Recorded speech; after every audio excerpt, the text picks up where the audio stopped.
Hey guys, it's me Alicia from Beaded and Jewelry LLC. Welcome, welcome, welcome. So I had a request for how to measure your waist for waist beads, and I was just gonna send her a personal video, but I was like, I might as well just go ahead and make this a YouTube video because I'm sure that other people have questions about it as well. So here I am, quick video on how to measure your waist for your waist beads. So the first thing you're going to need is some measuring tape. So I have a measuring tape. You want one at least about 60 inches long, especially if you, to make sure that you have, I don't want to say especially if you are have a bigger size, but I would just suggest 60 inches just to make sure that you have enough slack. So 60-inch waist bead, a 60-inch measuring tape to measure for your waist beads. And what you want to do is you want to find the end to the number 1 on the measuring tape. So I found the number 1, and to make sure that you get an accurate measurement. So then the next thing you want to do is you want to have an idea of where you're going to set your entire waist beads. Do you want them at your high waist? Do you want them right here at your belly button? Do you want them low hanging around your hips? So you want to determine what and how you want to wear your waist beads.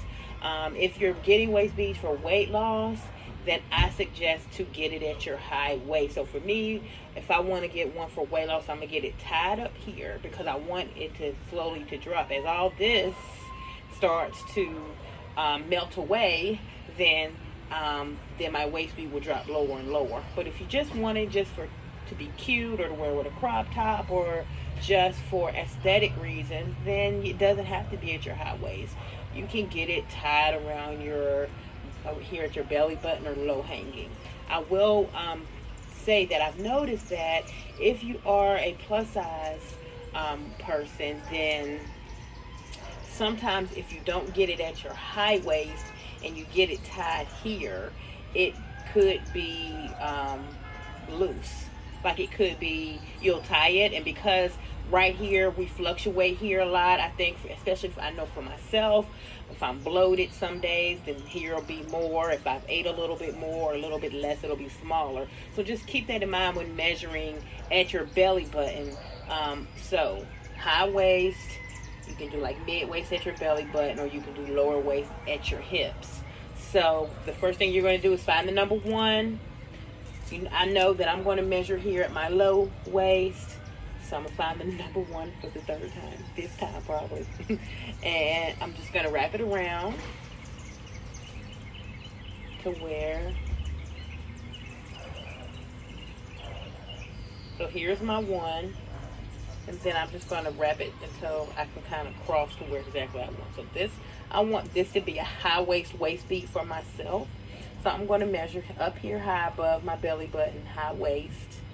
And then I'm going to bring in the 1, and I'm going to bring it into the number that stops the tightest or exactly where I want it. So here I have a lot of slack left on this end, but it's tight.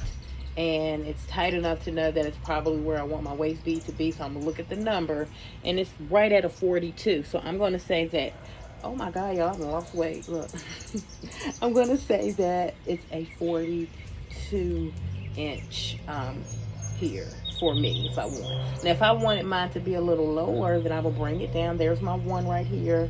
And then I'm just going to bring it over to the number, the last number stops.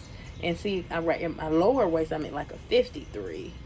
So, and then if I wanted to go a little lower, like around here at my hips, then I'm gonna say 63 probably the way it's looking. But nah, it looks like about a 60 if I go low. So just keep that in mind when measuring. So you want some measuring tape. You want to have an idea where you want your waist beads to hang. And that's it. Now, let's say that you don't have any measuring tape at all. You can't find any, and you just can't find any. One of the suggestions that I suggest is you could just take a piece of string that you have and you could, or like a long piece of string. You want it to be long enough to go around your waist with slack, because you're going to substitute the string for this. But what you can do is you can just take a piece of string. I'm seeing if I have any string around here, and I don't. Excuse my dog Major, guys. He's mad because I made him go inside. But take a piece of string, wrap it around where you want it to be. Then when you get it, you cut it, and then you can just take it somewhere and measure it, if that makes sense. Or possibly send it to your person that who's going to be making your waist bead. So that is another option as well. Also, guys, another way, before I bought these, I was using those regular measuring tapes that you get, that's the little metal that you pull out the things, like the construction ones. I was using them. That would work as well. You just want to have an idea of what your waist size is. Now, alternative, that if you don't know your waist size, you can't get it. For Beaded and Balance, you can order an adjustable waist bead. You could just choose tie on, and what we'll do is we'll just send you a 50-inch waist bead, or 60 if you request, and then you can just adjust and drop beads to your size. And we'll do another video about that one too, I guess, as well soon. So there is your tie-on video on how to measure. I hope this helped you a little bit. If you need any more help or have any more questions to ask, or if I didn't answer your questions, just hit me up in the comments or send me a message, and I'll be happy to help you. Okay, guys? Peace, love, balance.